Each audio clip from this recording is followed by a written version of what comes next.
Hey, what's going on, guys? Welcome to part 4 of Building Imperial Shipyards. Yes, again, back for another week of building this just incredible MOC, this mind-blowing MOC. And I gotta tell you guys, I'm having a lot of fun building this. It's been a really fun journey so far. This has got to be my favorite MOC that I've been building out of all the other MOCs that I've made. But I'm really excited for this video, guys. I really am, because I did get a lot done, actually. I did get a lot done. Of course, this is after I got my Bricklink order, so I did get a lot done. And next part should get a lot done on that one as well.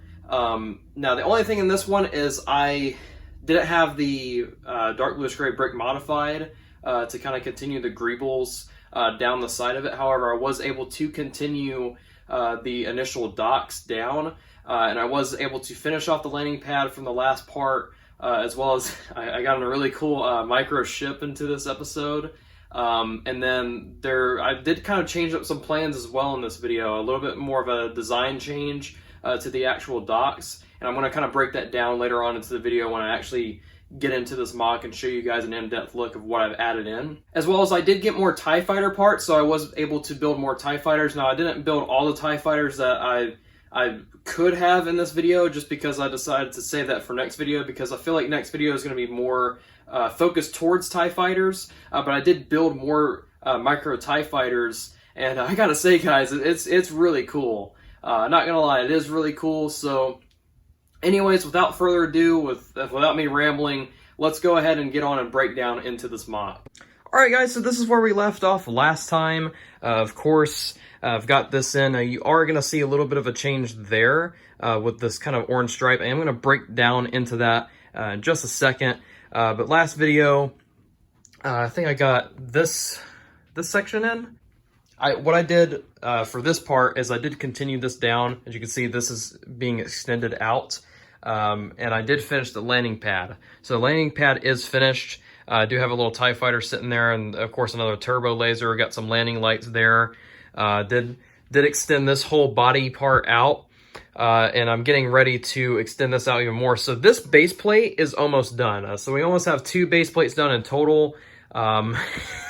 Still a lot left to go, guys. Seriously, because I've got to go here and then wrap around and then cut across.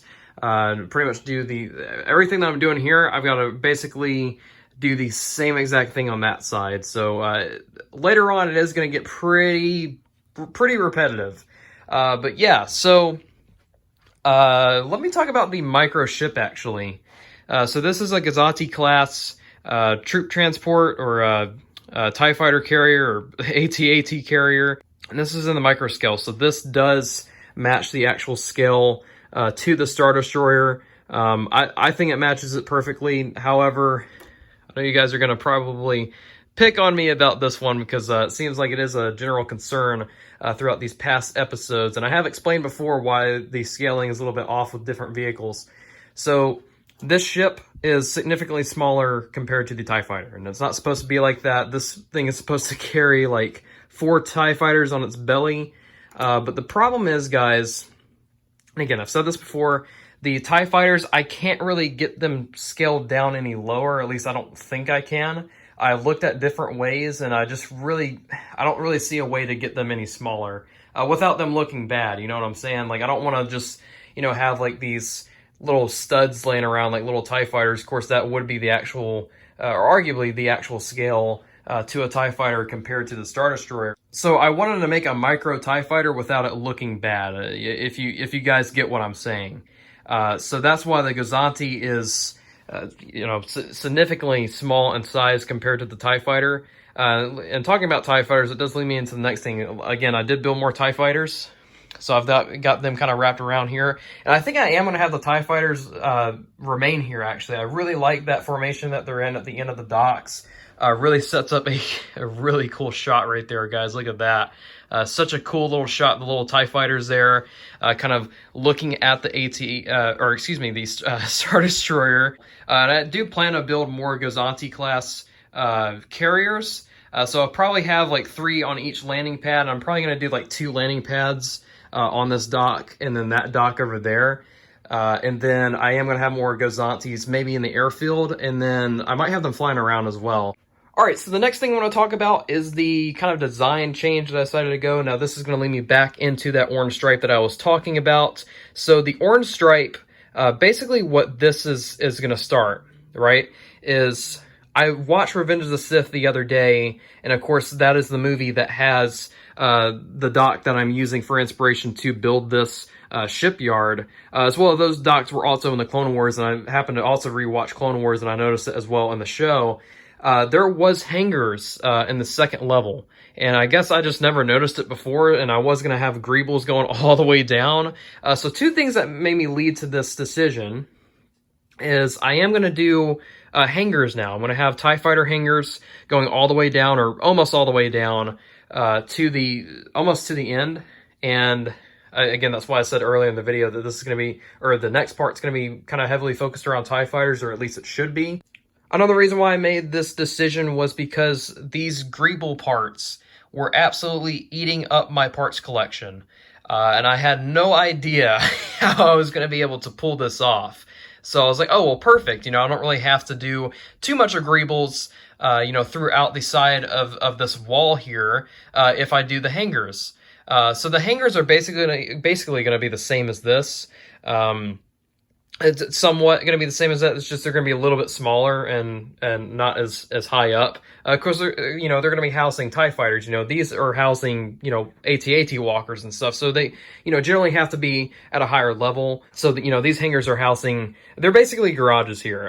They're housing the walkers and armored vehicles and stuff like that. And then up here, the hangars are going to be housing aerial vehicles such as TIE Fighters, TIE Bombers, TIE Advanced, TIE Interceptors, pretty much all those different aerial vehicles are going to be in there. I could actually put more Gozantis in there, actually. That would be a pretty cool idea if I did that.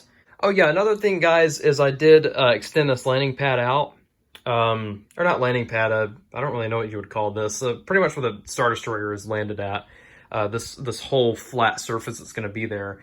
So you guys can kind of see the general basis of what it's going to look like. It's mainly going to be gray. I am going to do markings, like I said in past videos. I'm going to do markings signifying different stuff. So I do have the caution tape tiles, of course. I got that in the bricklink order in the haul video I did. And then again, this is going to go all the way down alongside the little hangars here. Here, some markings here. I don't really know what that signifies. I just thought it looked cool. And then here, I might do like dark red, I don't know, dark red markings, maybe going in an angle or something to like trace or outline the Star Destroyer, or I could just have it square. I don't really know what I'm going to do with the other markings, but I would like to have other markings. So one more thing I wanted to tell you guys is as I was building, I was brainstorming, and I had this idea of building some, maybe like 2 or 3 Quentin's class cruisers. And I'm popping up a picture now on the screen so you guys can see what that is exactly. But those are the ships that were heavily used in the Rebels TV show. So we have seen that ship around, in TV shows, and I'm pretty sure they were in some sort of movie. Maybe they weren't. I don't know. You can correct me if I'm wrong. But yeah, so I would like to build like 2 or 3 of those. Now, I'm not going to confirm that. I'm not going to confirm that I'm going to build those, so don't get too excited. But I would like to do that, and I'd like to have like, 2 or 3, maybe like, 2, like flying, past the Star Destroyer or something over the docks. That would be so cool if I could pull that off. So I'd like to do 2 or 3. I'm thinking 2 just so I don't like overpopulate the sky, because of course I am going to have TIE Fighters and other sorts of ships in the air, because I know you guys have mentioned in the past you'd like to see that to give kind of the Mach more life, and I 100% agree, and I'm definitely going to do that.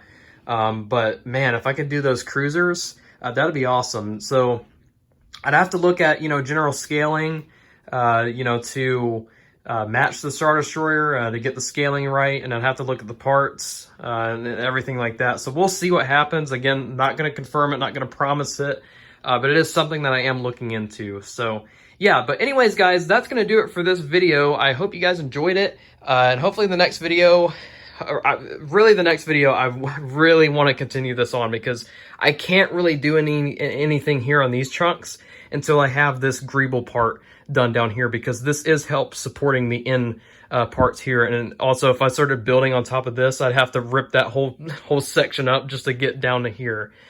So yeah, I really need to get those modified bricks, but I was able to get a lot in, especially the landing pad. I've got everything kind of paced and ready to go to start off on the next part. So the next part, I should have like shipping or storage containers right here, and then past those shipping and storage containers back there.